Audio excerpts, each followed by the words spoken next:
lumière de sa face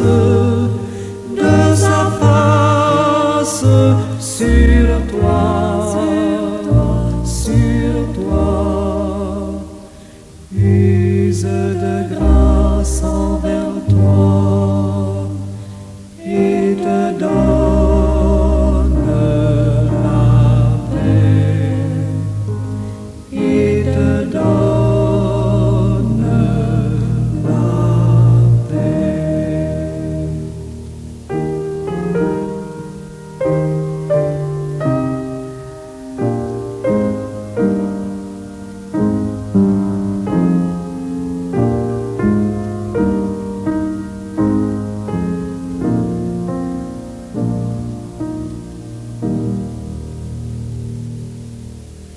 L'Éternel te bénisse, l'Éternel te bénisse et te garde, fasse lever la lumière de sa face sur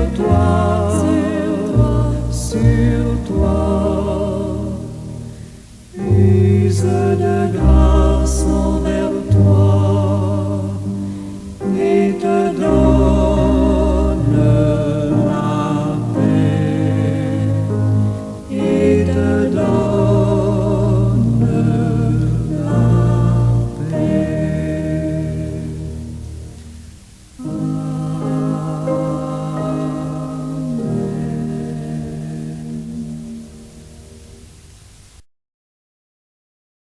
Seigneur Dieu Tout-Puissant, toi qui es la source de toute vie, de toute lumière et de tout amour, nous t'adressons cette prière depuis le tréfonds de notre cœur. Toi qui, par ton Fils Jésus-Christ, as voulu partager notre condition humaine jusqu'à l'ultime sacrifice de la croix, nous contemplons ton amour sans mesure. Que tout l'univers entende l'appel de Dieu, ton appel qui vient de la croix de Christ. Un appel à la miséricorde, à la paix, à la réconciliation, porté par le Christ, l'agneau immolé et vainqueur. Puissent les cieux proclamer ta gloire et la terre tout entière se lever pour t'accueillir. Que chaque être, chaque cœur, chaque souffle réponde à ton appel d'amour, de grâce et de salut. Apprends-nous, Seigneur, à écouter, à suivre, à annoncer aussi. Donne-nous la force de porter ta parole comme une lumière dans les ténèbres de notre monde. S'il faut une voix pour crier ton espérance, que ce soit la nôtre. S'il faut un geste pour incarner ton royaume, que ce soit le nôtre, Seigneur. Par la croix, tu as sauvé le monde, Seigneur. Fais de nous des témoins de cette bonne nouvelle jusqu'aux extrémités de la terre. Merci, Seigneur Dieu Tout-Puissant, toi, Créateur du monde et de tout ce qui existe. Merci, Père, merci Papa d'amour, dans le nom de Jésus, je t'adresse cette prière en faveur de tous les saints et faveur de tous les hommes et de toutes les femmes qui respirent encore sur terre. Merci Seigneur, béni soit ton nom à jamais. Amen.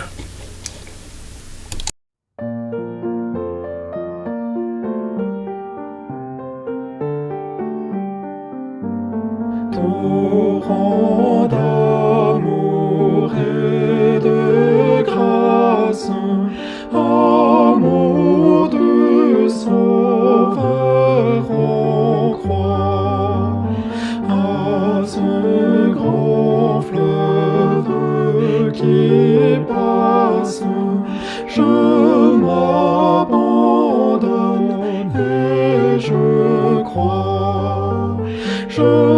crois en ton sacrifice,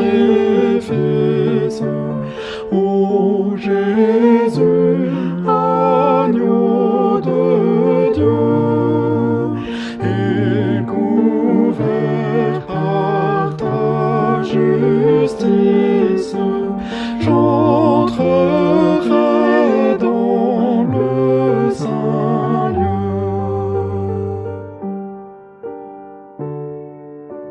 Ah, que partout se répande ce fleuve à la grande voix, que tout l'univers entende l'appel qui vient de la croix. Je crois en ton sacrifice, ô Jésus, agneau de Dieu, et couvert par ta justice, j'entrerai dans le saint lieu.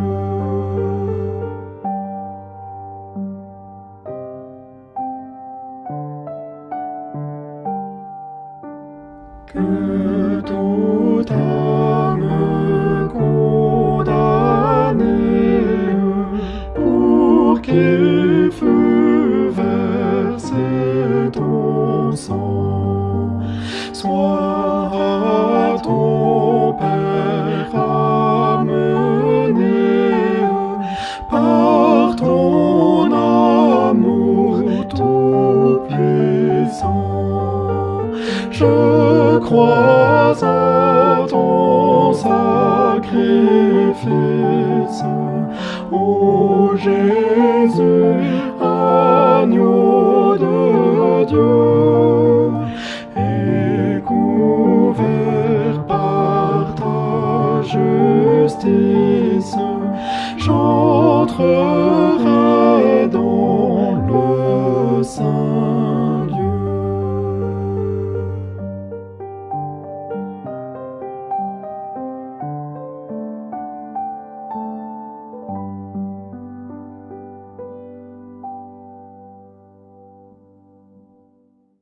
Amis de partout et bien-aimés frères et sœurs en Christ, je vous souhaite le bon jour et un bon matin dans la paix et la grâce du Seigneur notre Dieu.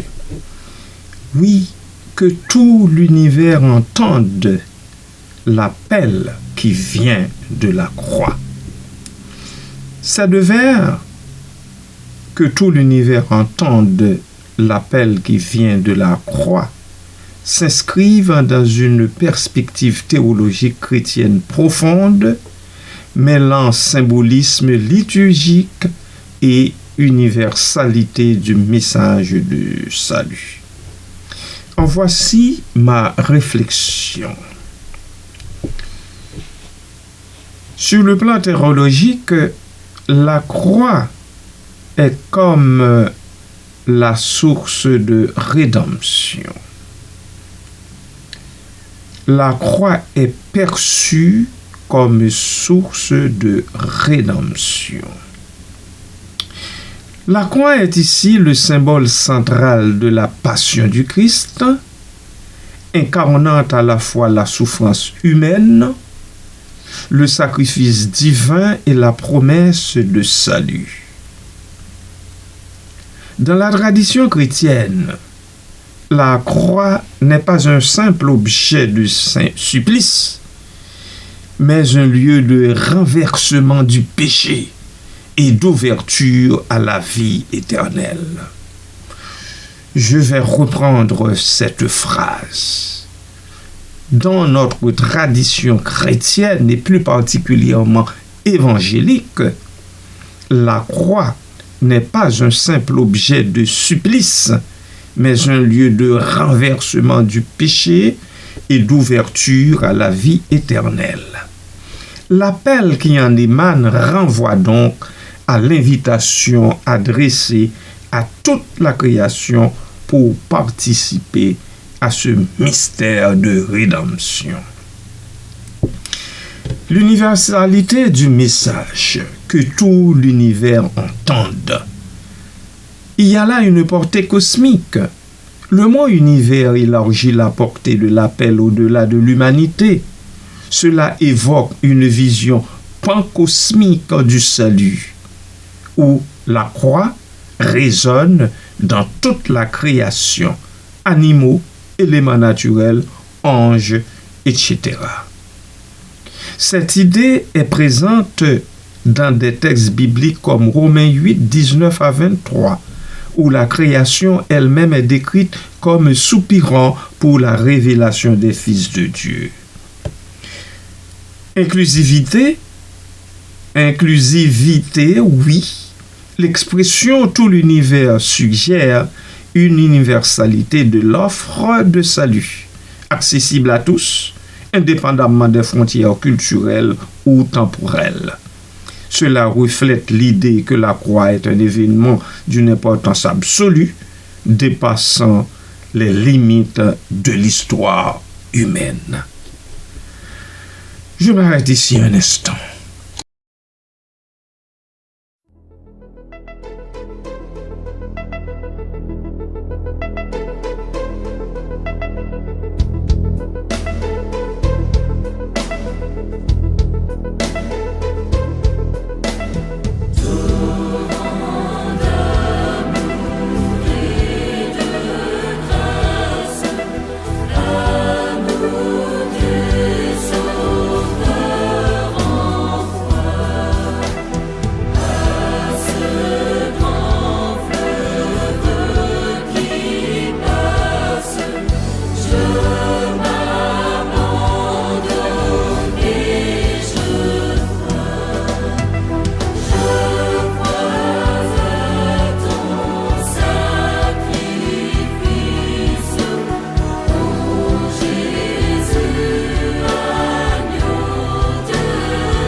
L'appel comme voix active du Christ. Voilà une personnification de la croix. La croix est dotée d'une voix, ce qui en fait un médiateur entre Dieu et la création. Ce procédé littéraire, la personnification, renforce l'idée que le salut est une action continue, non un événement figé. La croix parle encore aujourd'hui, invitant à la conversion et à la foi. En quoi consiste la nature de l'appel? L'appel peut être interprété de plusieurs manières. Appel à la repentance, la croix rappelle le prix du péché et l'urgence de se tourner vers Dieu. Appel à l'amour, elle manifeste l'amour inconditionnel de Dieu, invitant à une réponse d'amour et de gratitude. Appel à l'espérance, elle annonce la victoire sur la mort, offrant un avenir de résurrection. Il y a là une dimension poétique spirituelle aussi. Langage impératif et universel. La formulation que tout l'univers entende a un caractère impératif et liturgique comme une prière ou un vœu. Elle évoque les psaumes ou les hymnes bibliques qui appellent toutes les créatures à louer Dieu. Exemple, le psaume 148, le psaume de la création. Contraste entre la croix et l'univers, la croix, humble et humiliante, est élevée comme le centre du monde. Ce contraste souligne le paradoxe chrétien.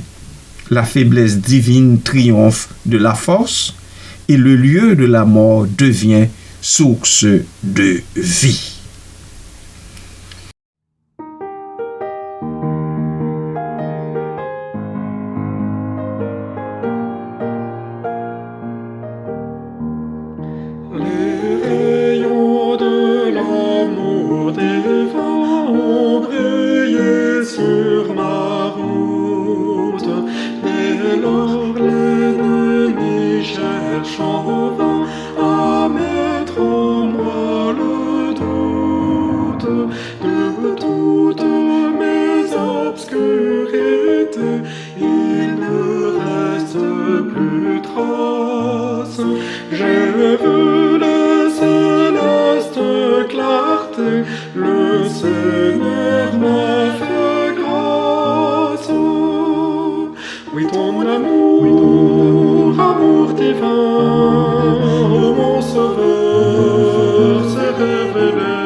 Jésus, pour ce don précieux que toujours je t'adore, que mes accents jusques aux cieux retentissent encore. Oui, ton amour, amour divin, ô mon sauveur, s'est révélé. Il est pour moi ton racheté, ton amour divin.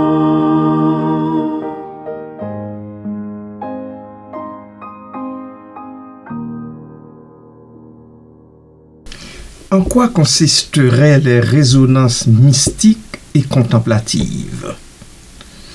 Dans la tradition mystique chrétienne, Thérèse d'Avila, Jean de la Croix est souvent vue comme le lieu d'une union intime avec Dieu. L'appel de la croix pourrait donc aussi être une invitation à une expérience intérieure de transformation où l'âme est unie au Christ souffrant et glorieux. Un appel à la fois cosmique et personnel, bien sûr. Ces vers synthétisent une vision à la fois évangélique, le salut offert à tous, et mystique, l'appel à une rencontre individuelle avec le Christ crucifié. La croix, bien-aimée, devient un point focal où le divin et l'humain, le terrestre et le céleste se rencontrent.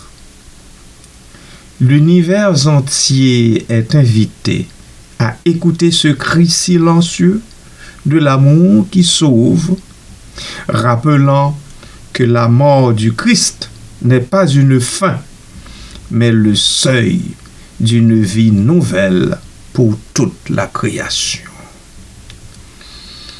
Je reprends mes deux dernières phrases. La croix de Christ devient un point focal où le divin et l'humain, le terrestre et le céleste se rencontrent. L'univers entier est invité à écouter ce cri silencieux de l'amour qui sauve, rappelant que la mort du Christ n'est pas une fin, mais le seuil d'une vie nouvelle pour toute la création. Amen.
Et qu'il te fasse